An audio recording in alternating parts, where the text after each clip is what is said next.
Thank you very much, Edge Connection, for having me, and thank you to all of you for getting up extra early today. I'm going to share my personal journey to success with you, but I have to throw a disclaimer in there because my journey includes the words Spanx, crotch, and G-string. So for the men in the room, brace yourselves. About 15 years ago, I remember I was sitting in a convention. I was a fax sales rep, and with the company I worked for, Danka, I was there because I was one of the top sales reps in the country. And at that point in my life, I had always wanted to be a lawyer, but I basically failed the LSAT. I'm not a good test taker. So I found myself, after that, driving to Disney World and trying out to be goofy with my college degree, making my family very, very proud. And unfortunately, you have to be 5'8" to be goofy, and I'm 5'6", so they made me a chipmunk. And that didn't work out, so there I was selling fax machines door to door, sitting at this convention, and this larger-than-life speaker got up on stage, and he said, "I'm going to prove to you today in 4 words that there is no such thing as a bad idea." And he continued on to go, "Teenage Mutant Ninja Turtles." So I never in my wildest dreams could have imagined sitting there that 5 years later I would come up with an invention and be able to prove to the world in 2 words that there was no such thing as a bad idea. And that is footless pantyhose. It all started with my own butt. I did not like the way that it looked in white pants. So just like so many women out there, we struggle on what to wear under things. There are traditional shapers that were too thick and left lines and bulges. There was underwear that leaves a panty line. And then along came the thong, which still completely confuses me because all that did was put underwear exactly where we had been trying to get it out of.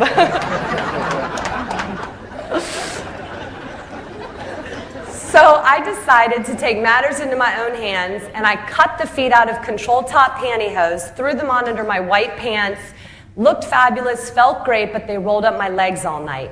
And at the end of that night, I went to a party in Buckhead. I said to myself, I have got to figure out a way to create this so that it stays down on the leg. I didn't know what to do. Like I had mentioned, I'd never taken a business class before. I was working selling fax machines during the day. I ended up getting on the internet and looking up hosiery mills. And I went to a website called thomasnet.com, where I found a list of all U.S. manufacturers, and I literally went down the list finding hosiery and shapewear and started calling each one of them on the phone. Well, I did this for about 6 to 8 months, and everybody said the same thing, which was basically no. I believed in my product. I still wanted to get it made, so I started going to all the local craft stores here in Atlanta. I went to Michael's, I went to Hancock Fabric, and I started making homemade versions of my idea, buying little stretchy elastic lace, paper clipping them, sewing them to the ends of the pantyhose. I needed it to stop just below the knee because that way it was invisible on your thigh and you got all the great shaping under your pants. At the same time that I'm trying to get this made at the manufacturers, I decide, you know what, I believe in this idea, I want to patent it. So I ended up calling, I went on the internet and I looked up at Martin Hubble, 3 A-rated law firms here in Atlanta. I called them on the phone, I said I'd like to make an appointment, I took my lucky red backpack and I went to each one of the calls. And the first one that I went to later admitted to me that he thought my idea was so bad that he thought I had been sent by Candid Camera. So you can imagine I'm presenting to him my footless pantyhose and telling him how I'm going to change the world one woman at a time, and he is looking around the room during my entire presentation, apparently for the hidden camera. And they all quoted me between $3,000 and $5,000 to patent my idea. And I had $5,000 total in my savings to do this idea. So I decided to write my own patent. I went to Barnes & Noble on Peachtree Drive, and I bought a book called Patents and Trademarks, and I started writing my own patent.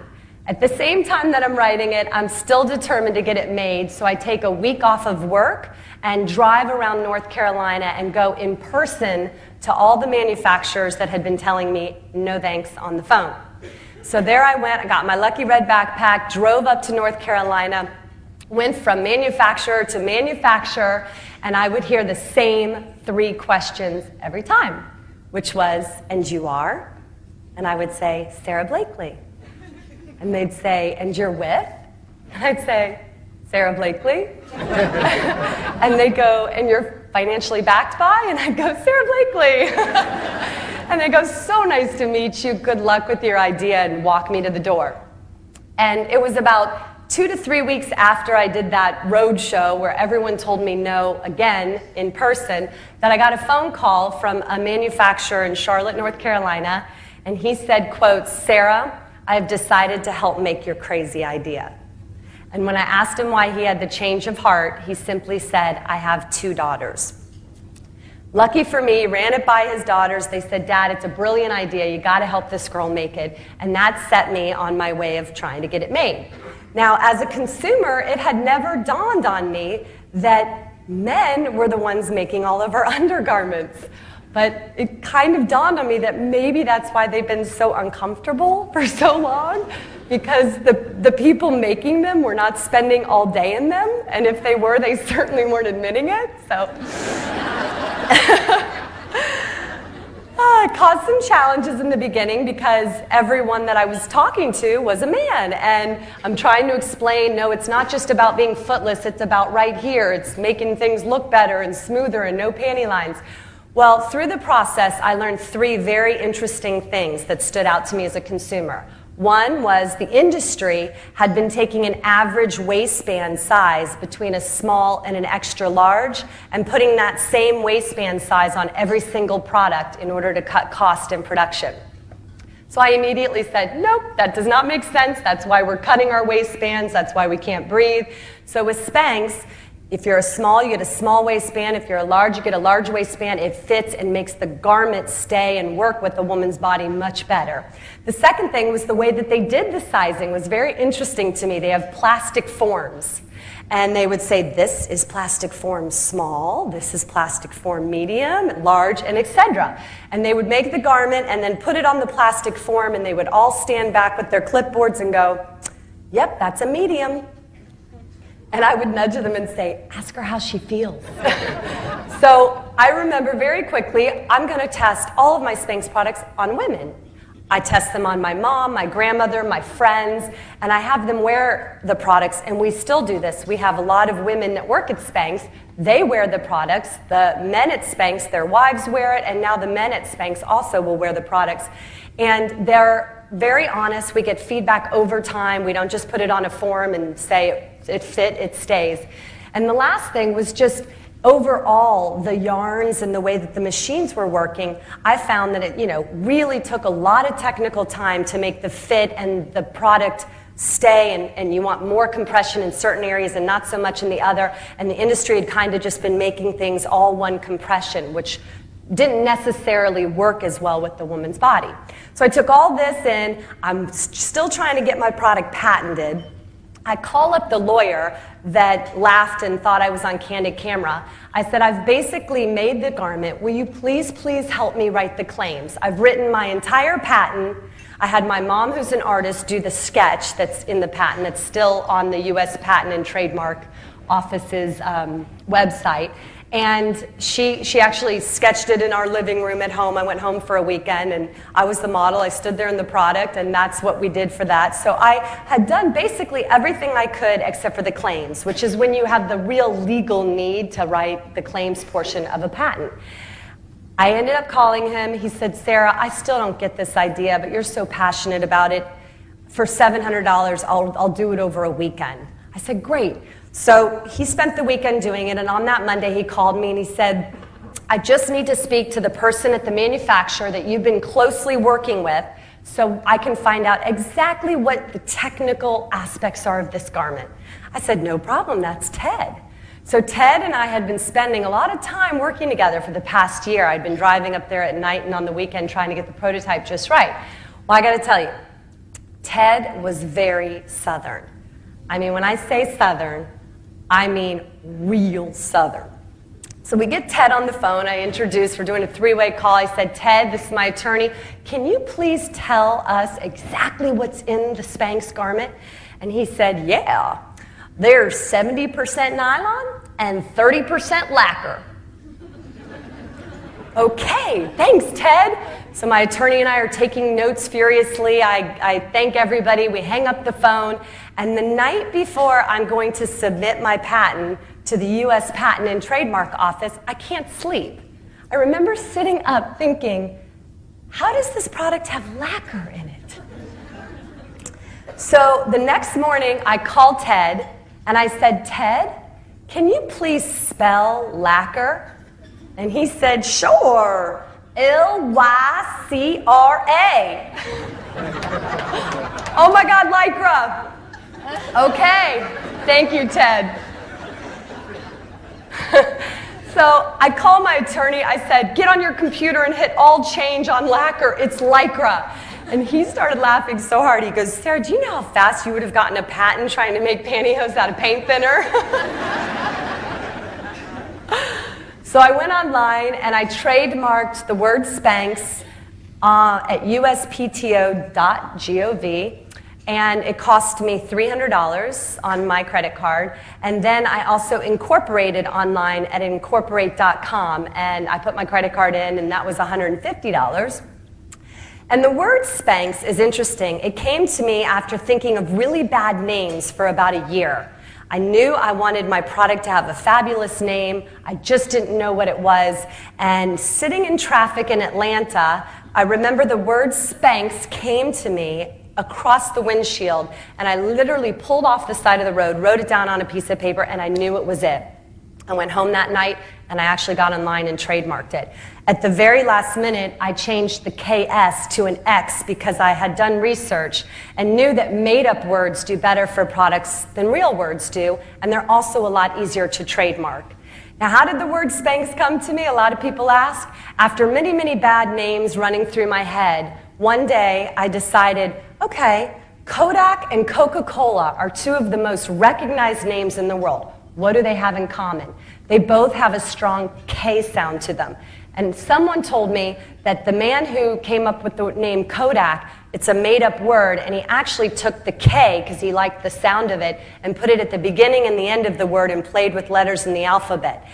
I also have friends that do stand-up comedy, and it's a weird trade secret among comedians that the K sound will make your audience laugh. So I put all that together, and I decided the K sound was good luck, and the minute I thought that, the word Spanx came to me, and I knew it was right. As far as the packaging goes, what was I going to do? I knew I needed to do something different. I am a consumer. Everyone is a consumer of an idea they come up with. You know what you like and don't like in the space that you've been buying. And for me, I go into the hosiery shapewear department, and it's a sea of beige and gray.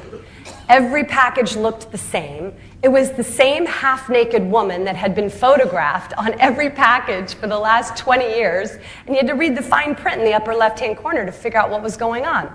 So I knew that I wanted my package to be bold, be different. If I got that chance for shelf space, it needed to stand out and say, I'm new, I'm different, check me out. I had no money to advertise.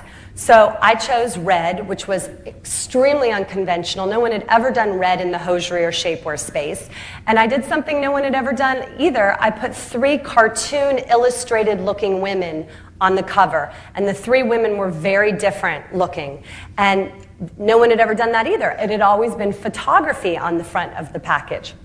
I worked on this package at night and on the weekends at my friend's computer for about 3 months.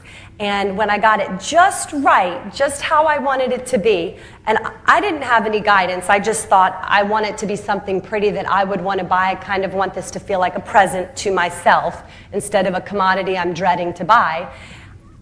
I ended up taking it, putting it down in my apartment and saying, it's perfect, but what if there's supposed to be something on here for legal reasons that I don't know about? So I went to Bloomingdale's and a few different stores, and I bought 10 different pairs of pantyhose, And I came back to my apartment, and I put every single pair on the floor. And I remember looking, and if the same thing was on all 10, I remember thinking, it must be legal. So I added it. Then once I had my packaging, the prototype, I was ready to go. I had my name. I called Neiman Marcus. And the Neiman Marcus here in Atlanta kind of laughed and said, well, Sarah, there is a buying office and it's in Dallas, so why don't you call that number? So I called the Dallas Neiman Marcus and asked for the buyer and said, I'm Sara Blaikley. I invented a product that's going to change the way women wear clothes. If you give me 10 minutes of your time, I will fly there and show you. And she said, if you're willing to fly here, I will give you 10 minutes. I jumped on a plane, and despite the pleas of my friends, I took my lucky red backpack from college. My friends said, please, Sarah, you cannot go to the Neiman Marcus headquarters with that old red backpack. Anything. Buy a Prada bag. Return it the next day if you need to. Do something. But I took a really deep breath, and I remember thinking, this is my lucky red backpack. I have to bring it. So I jumped on the plane, and off I went. And I'm sitting in front of the most impeccably dressed woman. I mean, even her pen was fabulous. And I was shaking. I had my footless Spanx in a Ziploc bag from my kitchen, and I had a color copy of the packaging I had created on my friend's computer. Halfway through my presentation, about 5 minutes into it, I don't know if it was nerves or just no shame or this was my shot, I just took a deep breath and said, you know what, you need to come to the bathroom with me. She kind of went, excuse me? I said, just please come to the bathroom with me. I'm going to show you what my product can do. And she followed me into the bathroom, and sure enough, I did my own before and after for her, and instantly she got it. And instantly she said, Sarah, this is brilliant. I'm going to try it in 7 of our stores. I was beyond excited. I got in the rental car, and on my way to the airport, the first call I made was to the manufacturer and the mill owner in Charlotte, North Carolina, and I said, Sam, it's Sarah. I need more. He said, excuse me? I said, I need more Spanx. I just got off with Neiman Marcus, and they want to order it, and we have to ship it to 7 stores. Dead silence. I said, Sam, are you there? He goes, Sarah, I have to admit, I thought you were going to give these away as Christmas gifts and presents for the next 5 years. What do you mean Neiman Marcus wants it? I said, Neiman's just placed a big order and I need more. And he said, well, okay, congratulations. Let me patch you through to Ted. So Ted picks up the phone. I said, Ted, it's Sarah. I need more Spanx. And he said, well, that's great, but what you going to do about the crotches? Excuse me? Don't they come with crotches?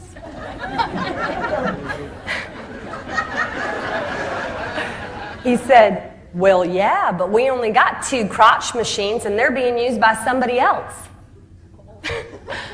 Okay, let me get this straight. I just landed Neiman Marcus and I have no crotches?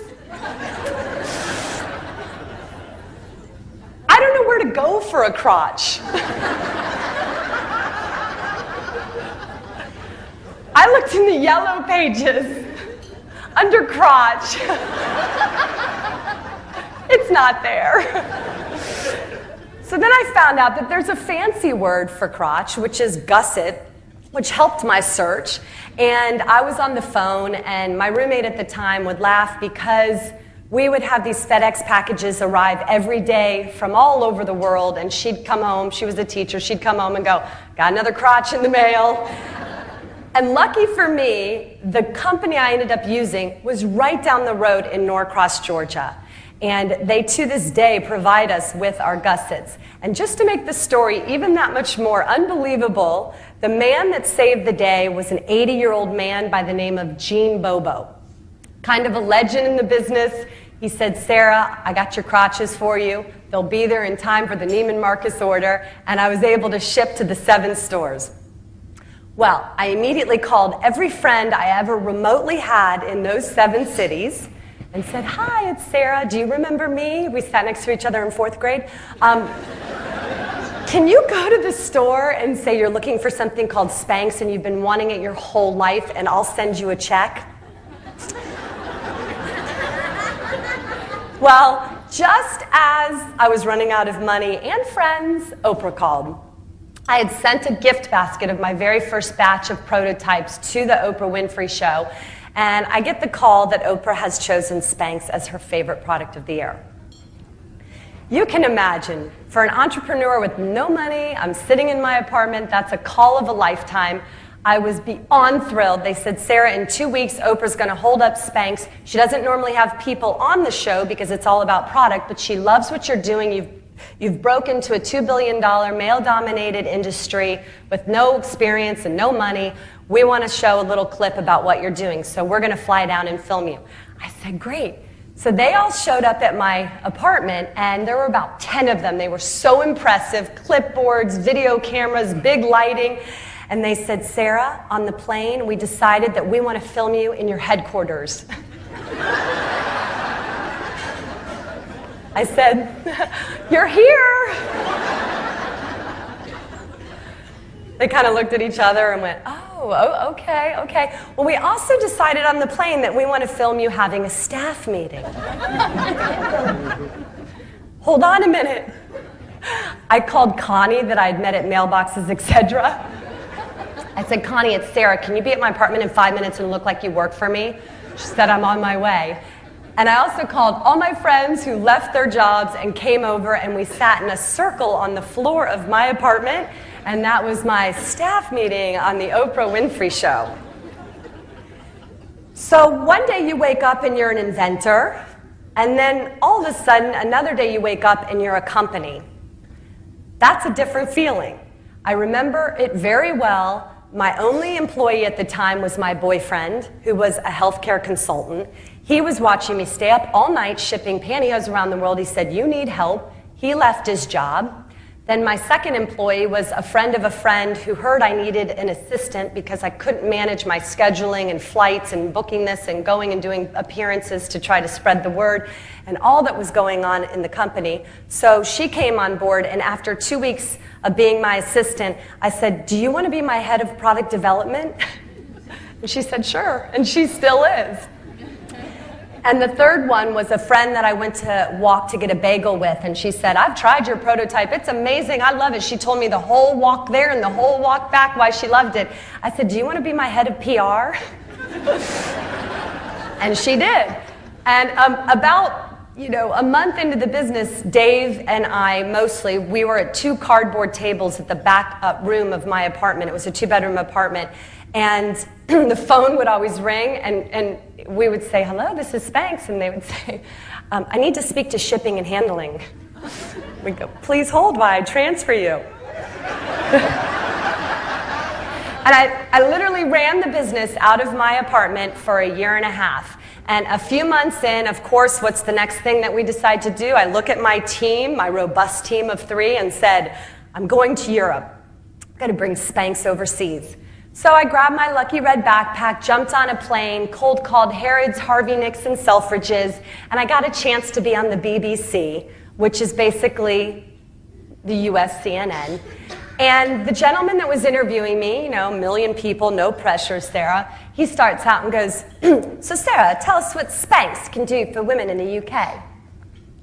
I said, well, it's all about the fanny.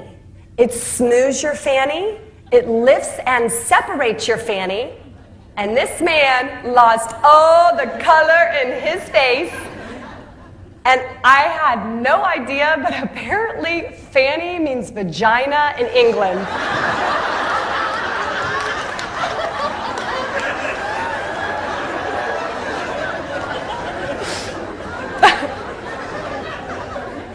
Oops.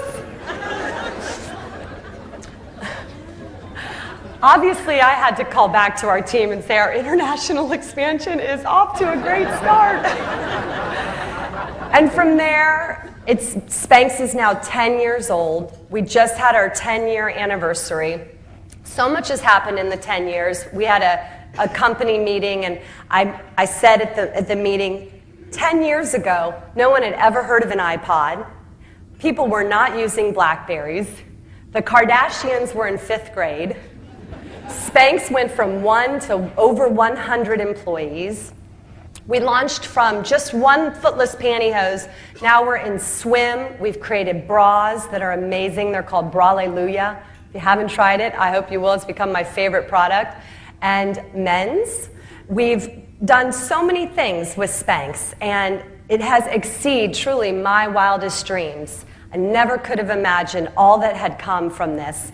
When I could afford to hire my weaknesses, I did early on. I have a fabulous team and a great CEO. She runs the day-to-day. Anyone who knows and has started a business has had to be every department in the beginning, and you learn very quickly, not good at this, I really like this, and when you can afford to do it, delegate. It's a huge gift to yourself and to your company's success.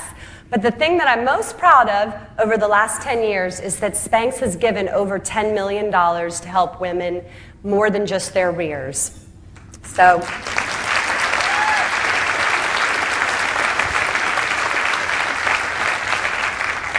and we've done it in many different ways, and one of them was obviously giving and wanting to support the Edge Connection. It's a fabulous organization. And in doing that, we've helped women with going to college, with their own entrepreneurial businesses. And the thing I like the most about it, that's the most special to me, is that every woman we help gets her very own lucky red backpack. So it's my opportunity to pay it forward, and thank you so much for letting me be here today and speak to you. I think we have a coupon for each one of you, so if you go to Spanx.com, and you have to spell it right or you're going to get a real treat.